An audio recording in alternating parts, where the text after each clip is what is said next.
जम्मू कश्मीर में जल्द चुनाव होने का इशारा मिला है। इसे लेकर केंद्र सरकार ने पहले ही साफ कर दिया है कि पहले जम्मू कश्मीर में डिलिमिटेशन होगा और उसके बाद चुनाव होंगे।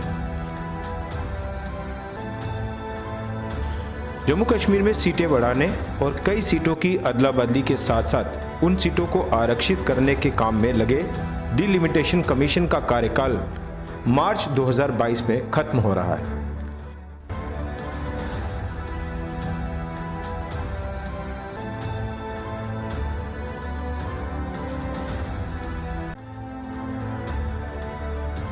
विश्वसनीय सूत्रों ने कहा है कि परिसीमन मसौदा लगभग तैयार है और जल्द ही पब्लिक डोमेन में रखा जाएगा। यह भी पता चला है कि जम्मू क्षेत्र को अतिरिक्त 7 सीटें मिल सकती हैं और कश्मीर में 1 से 2 सीटें बढ़ने की संभावना है।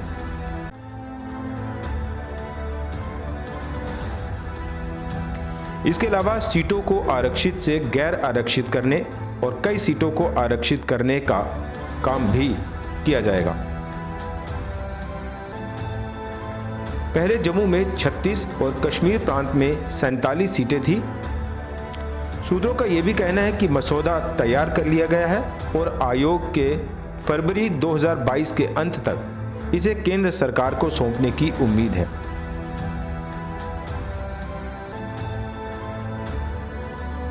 और जल्द ही इसे जम्मू कश्मीर की 5 सदस्यीय टीम डॉक्टर फारूक अब्दुल्ला, हसनैन मसूदी और मोहम्मद अकबर लोन के अलावा सांसद जुगल किशोर शर्मा और डॉक्टर जितेंद्र सिंह के साथ साझा किया जाएगा। इसके बाद अगले 2 महीनों में संभवतः मई-जून में विधानसभा गठन के लिए चुनाव प्रक्रिया का कार्य भी पूरा हो जाएगा। राजनीतिक दल हरकत में आ गए हैं कि भारत के चुनाव आयोग द्वारा कभी भी विधानसभा चुनाव की घोषणा की जा सकती है। कांग्रेस नेता गुलाम नबी आज़ाद, डॉक्टर फारूक अब्दुल्ला, उमर अब्दुल्ला, महबूबा मुफ्ती, सज्जाद लोन, अल्ताफ बुखारी, हर्षदेव सिंह जैसे कई राजनेताओं ने पहले ही ये मांग उठाना तेज कर दिया है कि जम्मू कश्मीर में जल्द ही विधानसभा चुनाव करवाए जाएं और तत्कालीन जम्मू कश्मीर को पूर्ण राज्य का दर्जा बहाल किया जाए।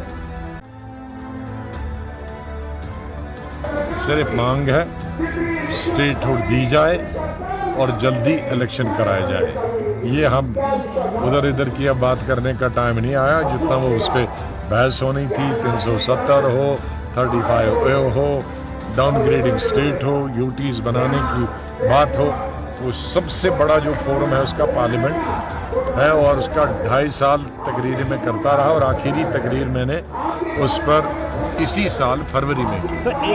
अब सिर्फ लाइन यह है कि अब दोनों चीज़ें वो मांग गए हैं, स्टेटहुड देना भी मांग गए हैं और इलेक्शन कराना भी मांग गए हैं। तो इसलिए दोनों डिलिमिटेशन जो कमेटी है वो जल्दी अपनी रिपोर्ट दे इन सर्दियों में और सर्दियां ख़त्म होने के बाद वो इलेक्शन कराएं। हमको स्टेटहुड दे पहले और इलेक्शन कराएं।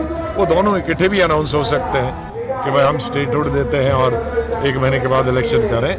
तो ये मांग हमारी है और फ्री और फेयर इलेक्शन हो। सर, जम्मू कश्मीर में जो कांग्रेस, लेकिन कुछ बड़ी पार्टियों से हम उम्मीद रखते हैं कि इस लड़ाई में मिलके हमारा साथ देंगे, क्योंकि 370 सिर्फ जम्मू कश्मीर की विरासत नहीं है। 370 अकेले नेशनल कॉन्फ्रेंस की विरासत नहीं है। ये अगर विरासत है तो इस मुल्क के सबसे पहले वजीर आजम जनाब पंडित नेहरू साहब की भी विरासत है। तो हम चाहते हैं कि हर कोई सही सोच रखने वाला बाशिंदा और सही सोच रखने वाली सियासी तंजीम वो इस लड़ाई में हमारा साथ दें, ताकि इस रियासत को हम इस दलदल से निकालें और इस रियासत को दोबारा तरक्की के रास्ते पे हम लाएं, जिसमें अमन, भाईचारा, तरक्की और कामयाबी जो है वो हम यहाँ घर घर तक पहुँचाएं। यहाँ पे और आए हुए हमारे लीडरान, मैं आप सबका, खासकर यूथ का और यूथ के प्रेसिडेंट का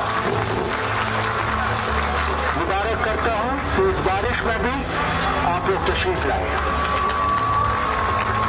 मैं आपको मुबारक करता हूं ये भी कि जो आपने ये एक जमात है जिसका पूरा इलेक्शन हुआ है।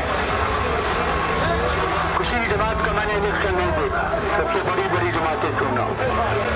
मगर नेशनल कॉन्फ्रेंस ने ये दिखाया कि ग्रास रूट की जमात है और जमीन से लोगों से इलेक्शन करती है।